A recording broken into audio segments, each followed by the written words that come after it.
আসসালামু আলাইকুম। আরএম ক্রিয়েশনসে আপনাদের সবাইকে স্বাগতম। আশা করি সবাই ভালো আছেন। তো আজকে এই সুন্দর বেবি ট্রোস্টার টিউটোরিয়াল করে দেখাবো হ্যান্ড এমব্রয়ডারির। এটা 3 পার্টের একটি ড্রেস। তো আমি প্রথমে ড্রয়িং ভিডিওটা শেয়ার করছি। তো ড্রয়িং ভিডিওতে আমি ফুল এঁকে নিচ্ছি প্রথমে। ফুল 8 পাপড়ির ফুল হবে। তো আমি এইভাবে করে করে ডিজাইনটা করে নিচ্ছি কালো কালির বল পয়েন্ট কলম দিয়ে।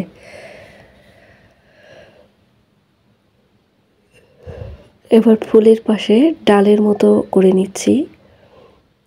তো একই ফুল আমি বারবার রিপিট করব, সেম ফুল এবং একটি ডালের মতো একটি কোঁকড়ানো ডিজাইন। আর পাতাটা ডালে হবে না, পাতাটা হবে ফুলের উপরে, 3 পাপড়ির পাতা হবে।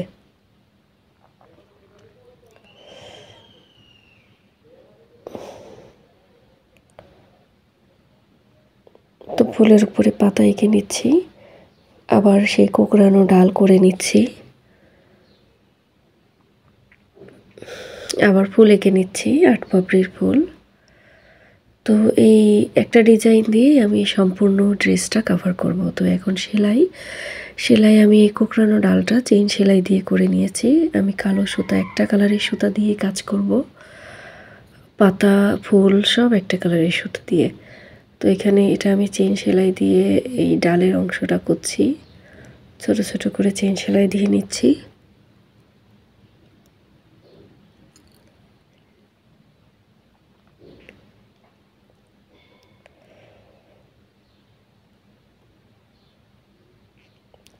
তো চেইন সেলাই দিয়ে ডালের অংশটা আমি কমপ্লিট করে নিচ্ছি। এরপরে আমি ফুলের অংশটা করব। ফুলের কাজটি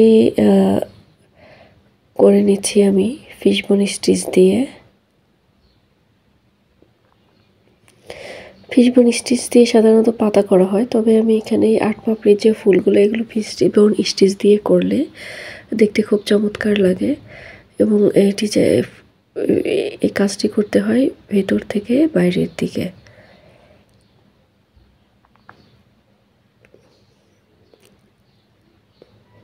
তো এইভাবে আমি ফিশবোন স্টিচ দিয়ে দিয়ে পাপড়িগুলো করে নিচ্ছি ফুলের। এখানে আমি পাতার অংশটাও করেছি কালো কালারের সুতা দিয়ে, এবং এটাও আমি ফিশবোন স্টিচ দিয়ে করে নিয়েছি। পাতাতে ছোট একটু ডালের অংশ, এটা আমি ব্যাক স্টিচ দিয়ে করেছি।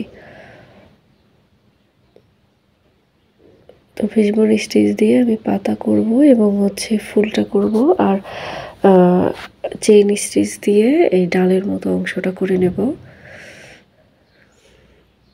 তো এভাবে করে সব পাপড়িগুলো ফিশবোন স্টিচ দিয়ে আমি করে নিচ্ছি। এরপর ফুলের মাঝখানে যে গোল অংশটা, ওইটা আমি শার্টিং স্টিচে করব এবং এর পাশে আমি চেইন সেলাই দিয়ে এটাকে আটকে দেব। তাহলে এই গোল অংশটা দেখতে খুব চমৎকার লাগবে। শার্টিং স্টিচ দিয়ে করব এবং এর পাশের অংশটা আমি চেইন সেলাই দিয়ে আটকে দেব, চেইন করে আটকে দেব। তো হয়ে গেল আমার এই ডিজাইনটা। একই ডিজাইন দিয়ে করেছি, কারণ আমি রিপিট করিনি। দেখুন জামাটা দেখতে খুবই চমৎকার লাগছে। সবাইকে অসংখ্য ধন্যবাদ। আল্লাহ হাফেজ।